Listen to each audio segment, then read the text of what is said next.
तो फाइनली ढूंढ लिया आपने। हाँ, मुझे उम्मीद थी आप ढूंढ लोगे।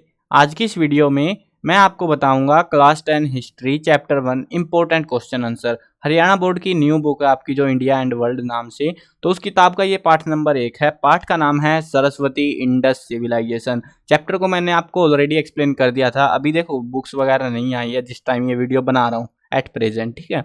अगर मान लो बुक्स आ जाती है तो दोबारा से वीडियो बना दूंगा, अपडेट कर दूंगा सारी चीज़ें। उसकी दिक्कत आपको नहीं लेनी है बिल्कुल भी। आपको टाइम से जो है कंटेंट आपको मिलता रहेगा। अब जो भी अपडेट्स वगैरह होंगे, जो न्यू वीडियोस आएंगी, वो आपको प्लेलिस्ट के अंदर मैं ऐड करता जाऊंगा। पुरानी अगर मान लो इंपॉर्टेंट नहीं है और न्यू वीडियो डालता हूँ तो उसको पुरानी वाली को हटा दूंगा, नई वाली डाल दूंगा। तो प्लेलिस्ट में जरूर से चेकआउट कर लेना। प्लेलिस्ट में आपको सारी ये जो वीडियोस है इस बुक की आपको मिल जाएंगी। उसके अलावा जो है ना, ये पूरी की पूरी बुक जिसके जो है मैंने कंप्लीट बुक के आपको notes, important question, textual question and MCQ, ये 4 चीज़ें मैंने प्रोवाइड करी है, लिखी हुई रिटर्न में है।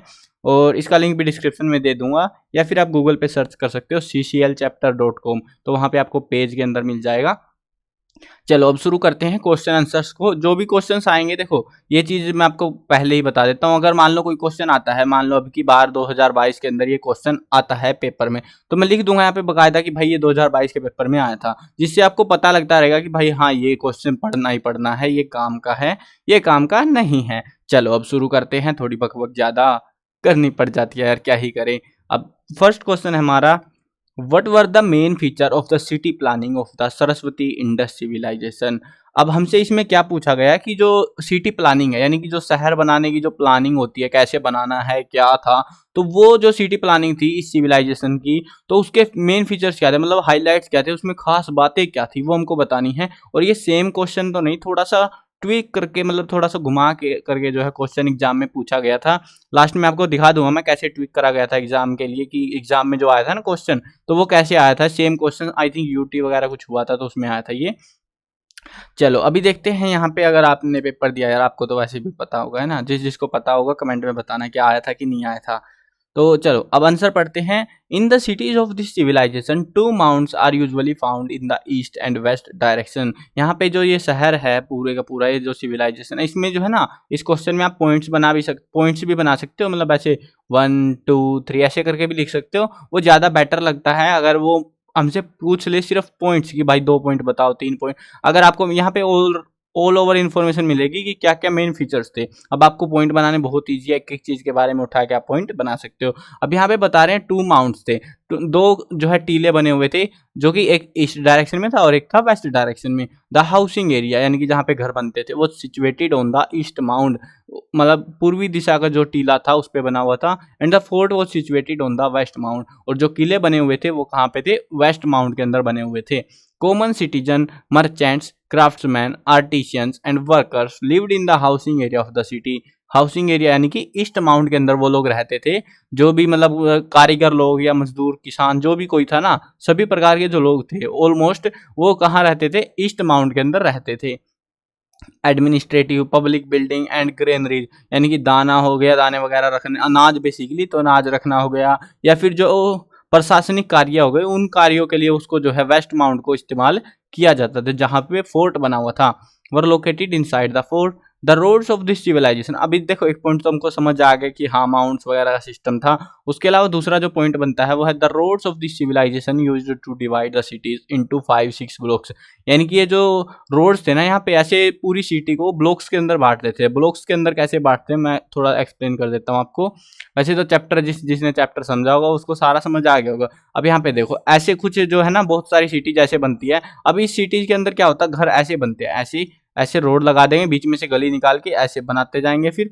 तो इसमें क्या होता है एक्चुअली, इस वाले सीन में स्क्वायर में ऐसे डब्बों में बन जाएंगे, ब्लॉक से बनते चले जाते हैं। जैसे एक ब्लॉक हो गया ये, और जैसे चंडीगढ़ शहर है यार, चंडीगढ़ का आपने विजिट करा होगा, ए ब्लॉक बी सेक्टर होते हैं जिसको जिस प्रकार से, तो वैसा सा सीन है, ठीक है।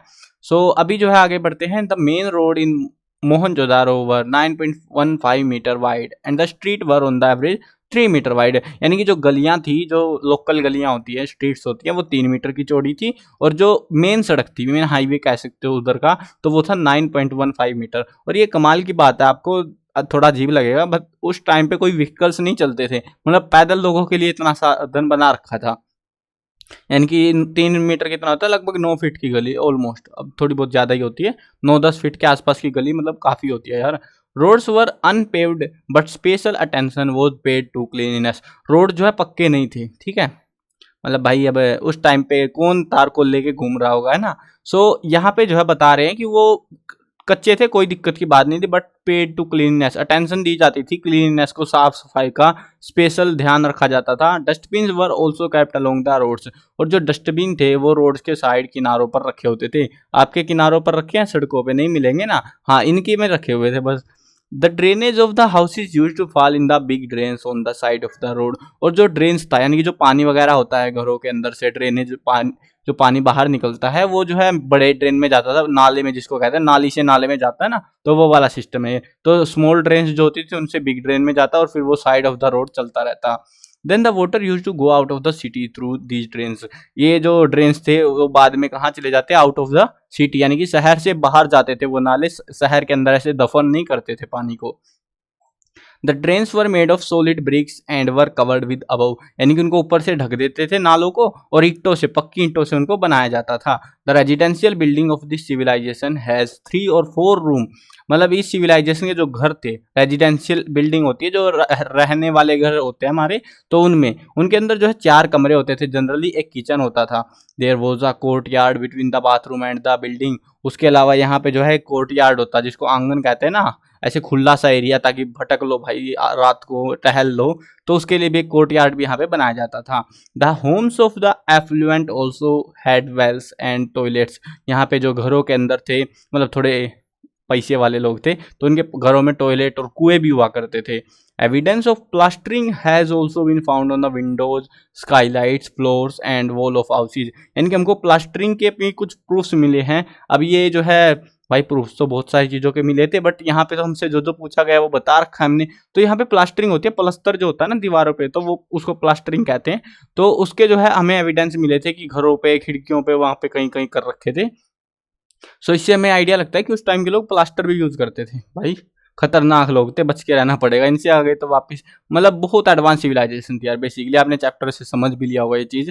तो ये क्वेश्चन था और ये बहुत इंपॉर्टेंट क्वेश्चन है, इसमें कई सारे पॉइंट बनते हैं। देखो हमने कौन कौन से पॉइंट डिस्कस करे यहाँ पे, हमने पहले डिस्कस करा मतलब लोकेशंस के बारे में कि ईस्ट वेस्ट लोकेशन है, मोन्स बने, ये मोन्ट्स ही है ना, हाँ मोन्ट्स बने हुए हैं, तो ये चीज़ें। उसके बाद में हमने डिस्कस करा रोड्स के बारे में, फिर हमने डिस्कस करा ड्रेनेज के बारे में, है ना। इसमें से जो है छोटे छोटे क्वेश्चन भी बना सकते हैं, ये पूछ सकते हैं आपसे कि ड्रेनेज सिस्टम को एक्सप्लेन कीजिए मोहनजोदारो के, या रोड सिस्टम का एक्सप्लेन कीजिए, या माउंट सिस्टम को एक्सप्लेन कीजिए, तो वो क्वेश्चन भी इसी के अंदर से बन सकते हैं, आपके आंसर जो बनेंगे। मतलब इसको थोड़ा अच्छे से पढ़ लेना आप, ठीक है। उसके अलावा ड्रेनेज का हो गया, फिर घरों के बारे में कि घर कैसे बनते हैं, तो वो भी, वो सारी चीज़ें जो है आपको यहाँ पे देखने को मिल जाएंगी। तो काफी इंपॉर्टेंट क्वेश्चन है, ध्यान रखना इसका, ठीक है। चलो अगले क्वेश्चन पे आते हैं। Discuss in the detail about the reason for the decline of Saraswati Indus civilization, यानी कि हमको बताना है कि ये जो सिविलाइजेशन थी सरस्वती इंडस सिविलाइजेशन, इसका डिक्लाइन के रीजन बताने। डिक्लाइन होता है पतन, बर्बाद हो गई ये सिविलाइजेशन टाइम के साथ में, तो उसके रीजन क्या कारण रहे उसके पीछे, वो हमको बताने हैं। चलो शुरू करते हैं इसको भी। Not one but many reasons must have been responsible for the decline of this civilization, यानी कि सिर्फ इकलौता कारण नहीं था ऐसे बर्बाद होने का, बहुत सारे कारण थे, हमें नहीं पता भाई, वो आज से 7-8 हज़ार साल पहले की बात है, हम तो जिंदा थे नहीं। तो जो भी है यहाँ से पढ़ लेंगे, हम काम चला लेंगे। Some of the major reasons for the downfall are written below, कुछ जो कारण है वो नीचे लिख रखे हैं, जो जो मेन से हैं, ठीक है।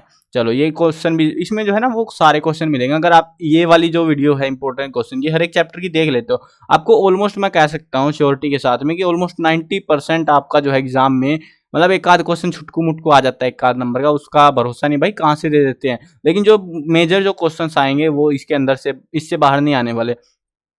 अगर आप इनको प्रॉपरली पढ़ते हो, बहुत सारे टॉपिक्स है, बहुत सारे पॉइंट्स होते हैं, क्वेश्चन घुमा देंगे, आंसर वही रहेगा। तो अगर आप आंसर अच्छे से याद करोगे, समझ के करोगे, तो कर लोगे आप इजीली इसको सोल्व।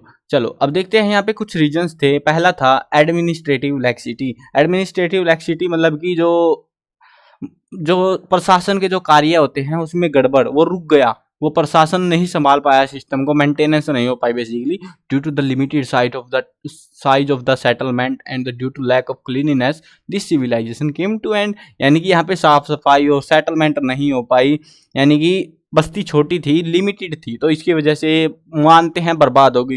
लेकिन ये कोई लॉजिकल रीजन नहीं होता। आज के टाइम पे अगर आप बोलो कि भाई दिल्ली है, वहाँ पे क्लीनलीनेस नहीं होगी तो जनता खत्म, गायब, सभ्यता गायब हो जाएगी वहाँ से, ऐसा नहीं हो सकता ना। तो ये थोड़ा वियर्ड सा रीजन है, बट क्या ही करे, बुक में दे रखा था तो हमने भी लिख दिया।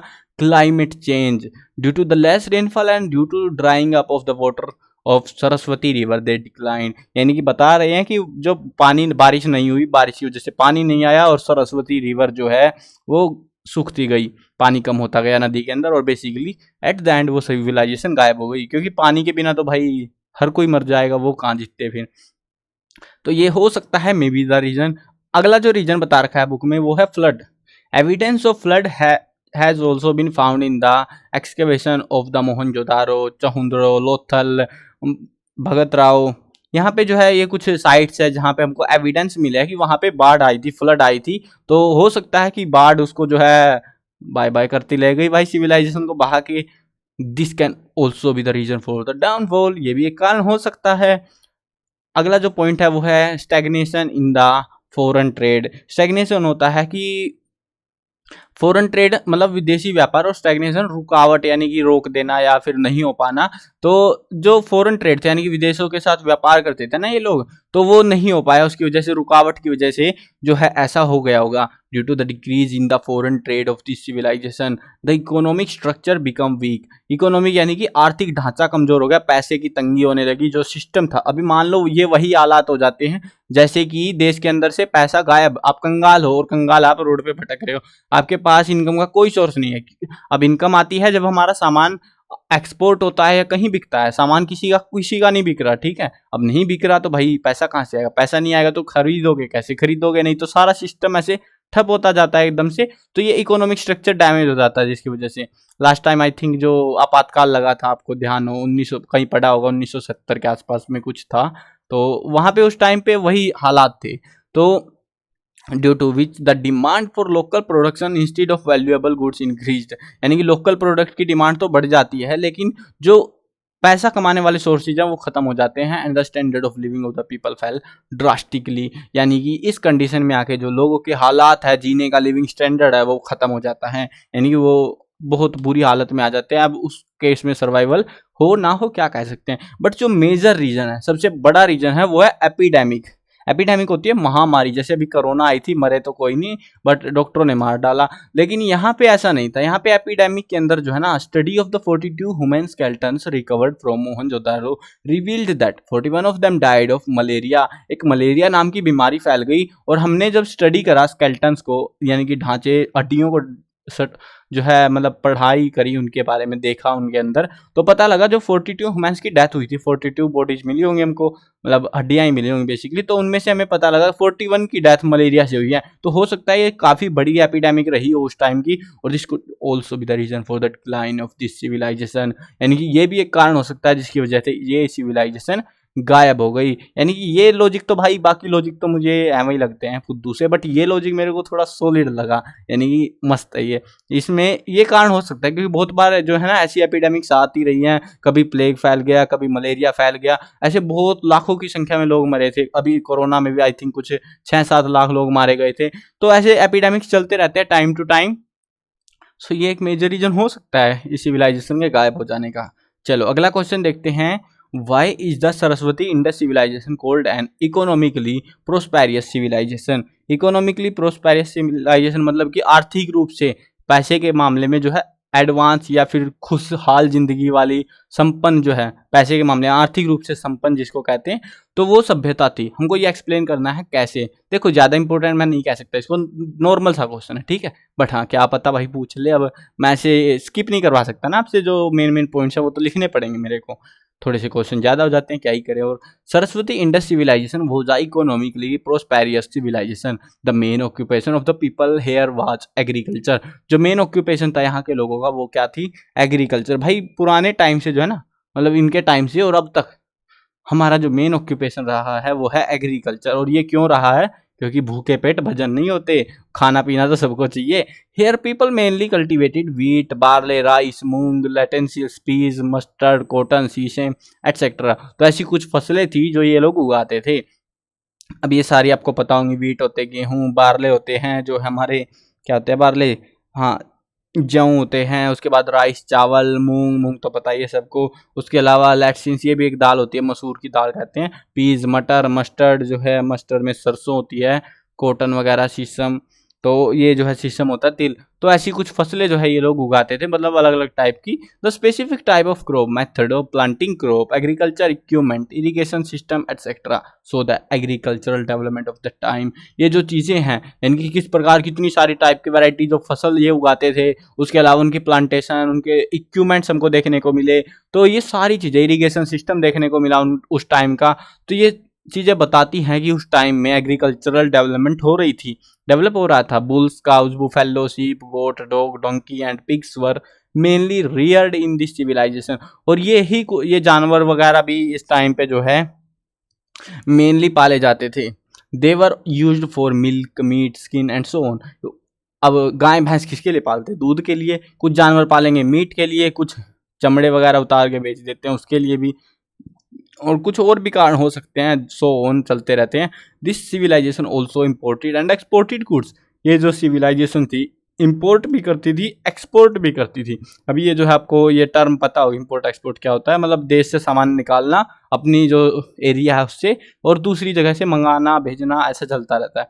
Trade by the land route was also done by bullock cart and sea route by the boats. समंदर में भी जाते थे दूसरे देशों में सामान को ट्रेड करने के लिए, किसके थ्रू? बोट्स के थ्रू। और जो नॉर्मल जो लैंड एरिया थे वहां पे बुल्लोक यानी कि बैलगाड़ी के थ्रू ये जाया करते थे। ज्यादा इंपॉर्टेंट मैं नहीं कहूंगा इस क्वेश्चन को, अगर आपकी इच्छा हो तो कर लेना भाई। अगर मतलब आपको ऐसा होता है, कुछ स्टूडेंट ऐसे होते हैं जो हाँ चलो सर भाई ने बोला है चलो हम कर लेंगे, लेकिन कुछ ऐसे होते हैं कि यार नहीं हो पाएगा यार, दो चार बता दे, काम काम से बताने हो तो। देखो जिसको दो चार ही चाहिए वो मैं बता रहा हूँ साथ के साथ, ये जो है वो छोड़ देना वो वाले बंदे। लेकिन हाँ जिनको ये है कि भाई मेरे को नहीं छोड़ना कुछ भी, मेरे को क्वेश्चन आने नहीं चाहिए बाहर से एक भी, पढ़ सकते हैं, याद कर सकते हैं, तो जरूर कर लेना, ठीक है। चलो आगे बढ़ते हैं। नेक्स्ट क्वेश्चन बहुत ही आसान सा क्वेश्चन है। List the trading centres of Saraswati Indus civilization. यानी कि हमको जो है इसके ट्रेडिंग सेंटर बताने, जो व्यापारिक केंद्र थे उनके बारे में हमको डिस्कस करना है। सरस्वती इंडस सिविलाइजेशन के अंदर कौन कौन से ट्रेडिंग सेंटर्स उस टाइम पे अवेलेबल थे? तो बहुत सारे थे। देखो इसमें से जो है ना आपसे जो है ऐसे लिख रखा ट्रेडिंग सेंटर बता दो, या फिर इस सिविलाइजेशन की कुछ मेजर सिटीज पूछ ले, वो सेम ही होते हैं भाई। ट्रेडिंग सेंटर या मेजर सिटीज, उस टाइम पे ट्रेडिंग सेंटर ही मेजर सिटी जो होती थी, मतलब वहीं से व्यापार होता था, वहीं से सब कुछ चलता था। तो मेजर सिटी पूछ ले या ट्रेडिंग सेंटर, एक ही चीज होती है, कंफ्यूज नहीं होना। मतलब शहरों के नाम है बेसिकली यार, दो चार शहर है मेन मेन इनके, हड़प्पा, मोहनजोदारो, लोथल, कालीबंगा और चहुंदड़ो, ठीक है। तो ये कुछ मेजर सिटीज थी उस टाइम पे जिनसे ट्रेड वगैरह होता था। और चलो नेक्स्ट क्वेश्चन देखते हैं। How far did the expansion of this Saraswati Indus civilization spread.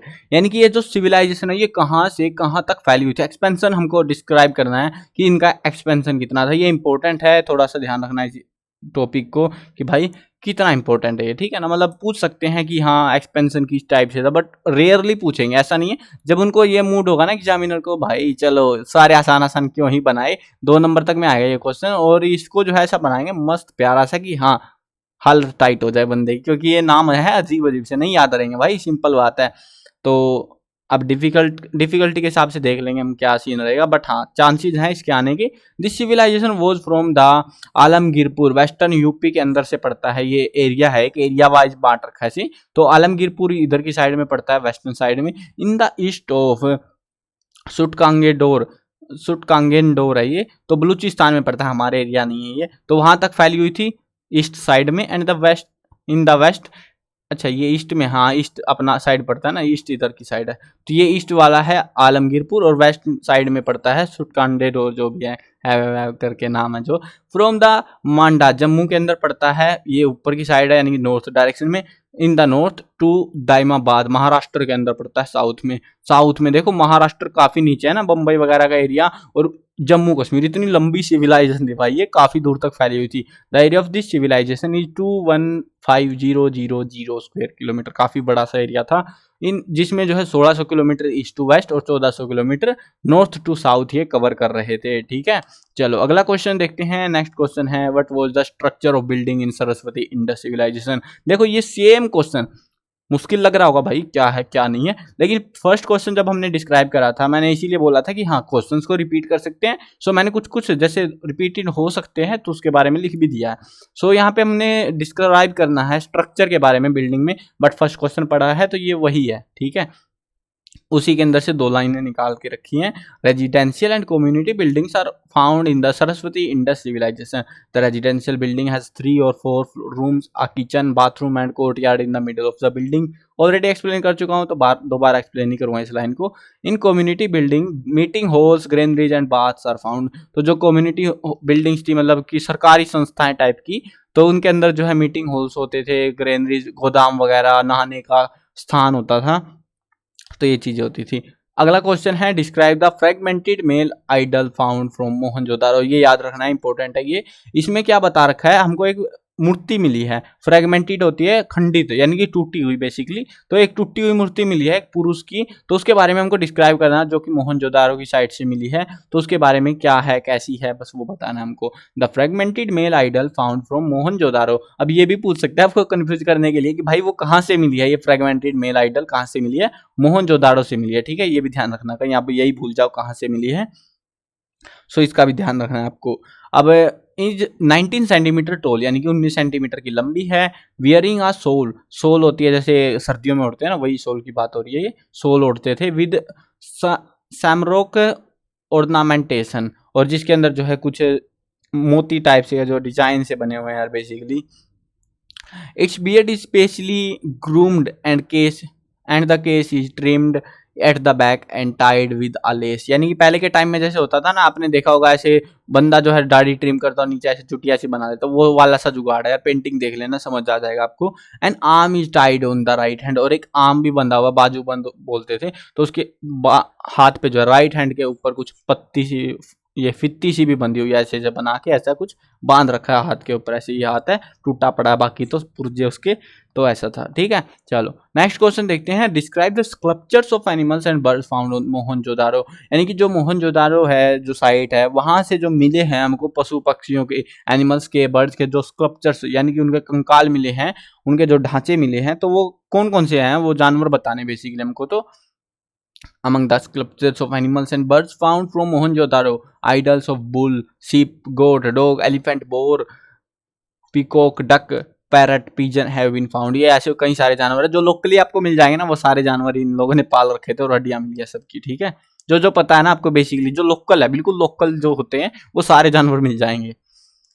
Which were the major classes of Saraswati Indus civilisation. Major classes कौन कौन सी थी, मतलब कि कैटेगरी वाइज जैसे बांट रखा था उनको, तो उनके अंदर बड़ी जो मेन जो प्रजातियां कह सकते हैं टाइप से, तो वो क्या थी, कितने टाइप की थी, वो वर्ग कहते हैं जिसको basically. In the society of Saraswati Indus civilization farmers, porters, carpenter, sailor, labour, jeweller and weavers were the important classes. इनको थोड़ी इज्जत ज्यादा मिलती होगी, इसके अलावा कोई बचा होगा, ऐसे तो मेरे को लगता नहीं कोई बचा होगा, बट जो कोई बच गया होगा तो उसको ज्यादा इज्जत नहीं मिलती होगी। चलो नेक्स्ट क्वेश्चन देखते हैं। What kind of food did the people of Saraswati Indus civilisation eat. ये है मस्त क्वेश्चन, प्यारा सा क्वेश्चन है कि ये लोग क्या खाते थे।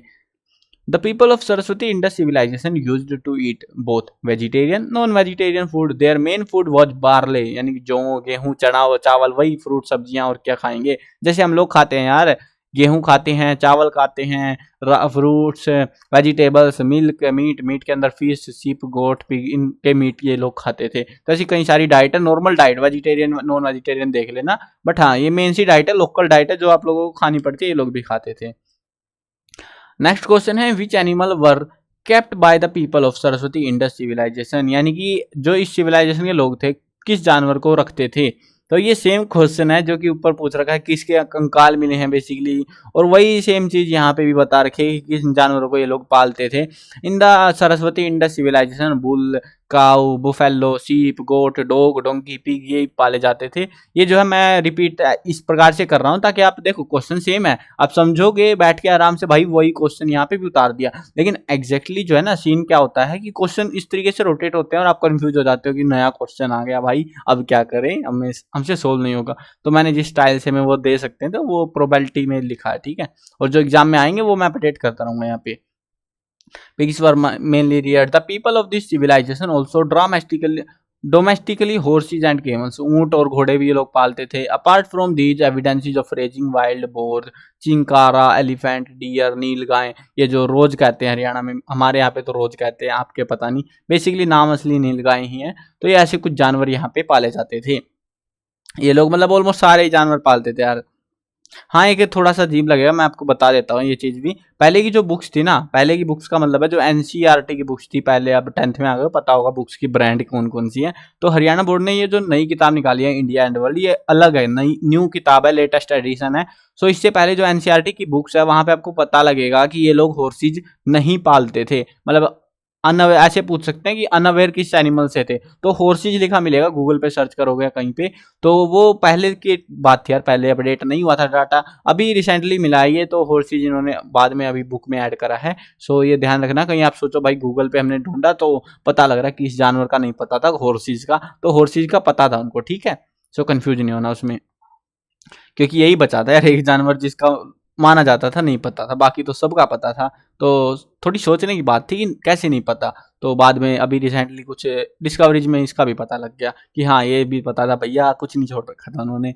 Describe the idol of Pashupati Shiva found from Mohenjodaro, Pashupati Shiva की मूर्ति का वर्णन कीजिए, जो प्रतिमा मिली है हमको मोहनजोदारो से, जो मूर्ति मिली है उसका हमको, उसके बारे में हमको बताना है। A seal obtained from Mohenjodaro depict a 3 headed man with horn sitting in yoga posture, एक बंदा है जो कि जो है 3 हेडेड मैन है विद हॉर्न, सींग वगैरह भी है उसके, और इन द योगा पोस्चर में वो बैठा हुआ है ऑन अ थ्रोन, एक सिंहासन टाइप से में वो बैठा हुआ है। Elephants and tigers are shown on the right side, यहाँ पे जो है देखो, इस क्वेश्चन को ध्यान से कैसे पढ़ना है, याद रखना, इंपॉर्टेंट है ये। इसमें ऐसे नहीं पूछेंगे भाई, सीधा आएंगे कि चलो यार बताओ अब कि हाँ मूर्ति का वर्णन कीजिए, आपसे कैसे कंफ्यूज करेंगे कि एक जो है पशुपति शिव की जो मूर्ति मिली है, आइडल मिली है, उसके राइट साइड में कौन कौन से एनिमल, आपसे ऐसे पूछे जाएंगे। एलिफेंट्स और टाइगर है राइट साइड में, राइनोसोर्स एंड बुफेलो है लेफ्ट साइड में, and 2 deers are shown standing under the throne, और 2 हिरण जो है नीचे खड़े हुए दिखाए गए हैं। This idol is believed to be the idol of Pashupati Shiva, Pashupati Shiva की यानी कि भगवान भोलेनाथ की जो है ये मूर्ति मानी जाती है। अब ये जो क्वेश्चन है ये मैंने अभी रिसेंटली अपडेट करे हैं, पहले नहीं थे यहाँ पे, मतलब ये 12 ही क्वेश्चन थे। जो लोग, जो स्टूडेंट अभी रिसेंटली देख रहे हैं ये वीडियो को अभी तक, तो वो कमेंट में बताना यार, मेरे को खुशी होगी कि मैंने मेहनत करी और आप पूरी देख के जा रहे हो वीडियो को। चलो यहाँ पे आपके लिए बोनस है ये, अब की बार आए थे तो इनको अच्छे से कर लेना। Write the names of the 2 main cities of Saraswati industrialization, ये क्या हो गया, इंडस्ट्रियलाइजेशन कैसे आ गया, इंडस सिविलाइजेशन है, ये गड़बड़ हो गई, इसको मिस टाइप हो गया, ये इंडस सिविलाइजेशन, ठीक है ना, सरस्वती इंडस सिविलाइजेशन के 2 मेन सिटीज के नाम लिखने हैं हमको।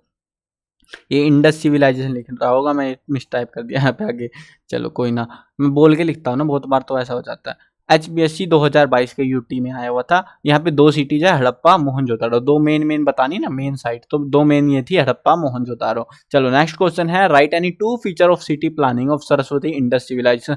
ये फर्स्ट क्वेश्चन जो करा था हमने, सेम क्वेश्चन है, हमको क्या पूछा गया, 2 फीचर बताने हैं सिटी प्लानिंग के। वहां पे तो फीचर की भरमार थी, लेकिन यहाँ पे सिर्फ हमसे पूछे दो जो है फीचर्स, ठीक है।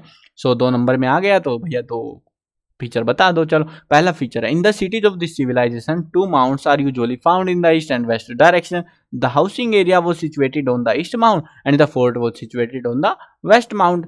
दूसरा पॉइंट है, the roads of this civilization used to divide the city into 5-6 blocks, यानी कि 5-6 ब्लॉक्स के अंदर वो सिटी सिविलाइजेशन के जो रोड्स थे वो उसको डिवाइड करते थे उस सिटी को। तो ये जो है और भी लिख सकते हो आप, पहले क्वेश्चन को देखना, बहुत सारे पॉइंट थे वहाँ पे डिस्क्राइब करे थे मैंने।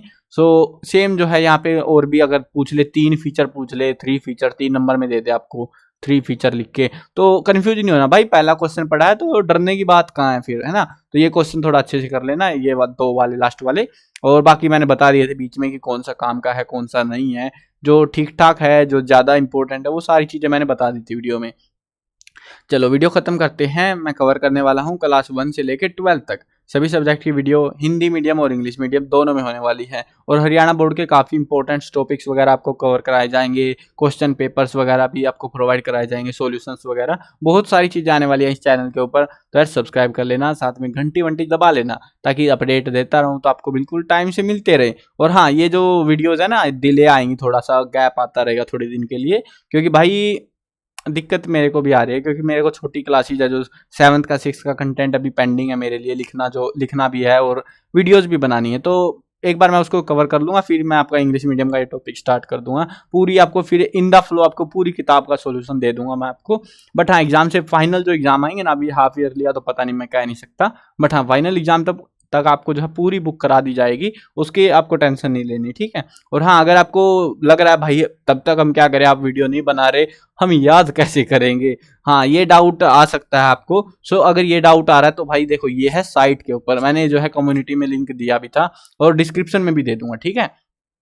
ये साइट के ऊपर है, ये हमारा पेज है ये वाला, ठीक है। इस वाले पेज से जो है ना आप सारे जो कंटेंट है, पूरी बुक मैंने आपको लिख के प्रोवाइड करा रखी है। देखो मैंने खोल दिया ये वाला पेज, और यहाँ पे देखो तुम, सरस्वती की है, मेजर सिविल, सारे चैप्टर्स के पूरा सॉल्यूशन आपको मिल जाएगा लिखा हुआ। सो यहाँ इस पेज पे आना, और अगर आपको प्रिपरेशन करनी है तो यहाँ से कर लेना, कोई टेंशन की बात नहीं है भाई। अगर आपको दिक्कत आ रही है, पढ़ सकते हो, पढ़ने के लिए कोई दिक्कत नहीं आएगी, बट हाँ वीडियो बनाने में थोड़ा टाइम लगेगा, और इसी में से वीडियो बनाता हूँ यार मैं, ठीक है।